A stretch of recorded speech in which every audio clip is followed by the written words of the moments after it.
नमस्कार. मराठी अपडेट गुरु या यूट्यूब चॅनलवर मी ओमकार तुम्हा सर्वांचं हार्दिक स्वागत करतो. तर डी-एड प्रवेश प्रक्रियेसंदर्भात आता जे ऑनलाईन अर्ज आहे तर यांची मुदत 17 तारखेला संपलेली आहे.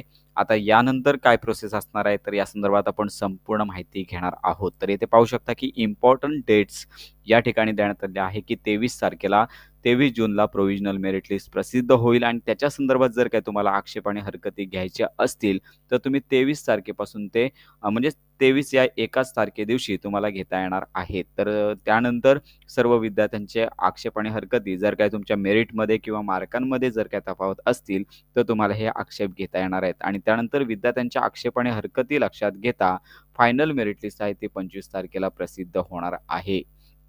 आणि त्यानंतर 26 तारखेपासून जे कॉलेज ॲडमिशन आणि कॅप राउंड पहिला आहे, तो सुरू होणार आहे. तो 30 तारखेपर्यंत होणार आहे. तर अशा प्रकारे हे महत्त्वाचं शेड्यूल आहे. याप्रमाणेच ही प्रोसिजर होणार आहे. तर अशा प्रकारे ही महत्त्वाची माहिती इतरांपर्यंत नक्की शेअर करा. प्रोव्हिजनल मेरिट लिस्ट प्रसिद्ध झाल्यानंतर संपूर्ण माहितीपर व्हिडिओ आपल्या चॅनलवर दिला जाईल. त्यामुळे डी-एड प्रवेश प्रक्रियेसंदर्भात खात्रीशीर माहिती मिळवण्याकरता आपल्या मराठी अपडेट गुरु या यूट्यूब चॅनलच्या कनेक्टमध्ये राहा.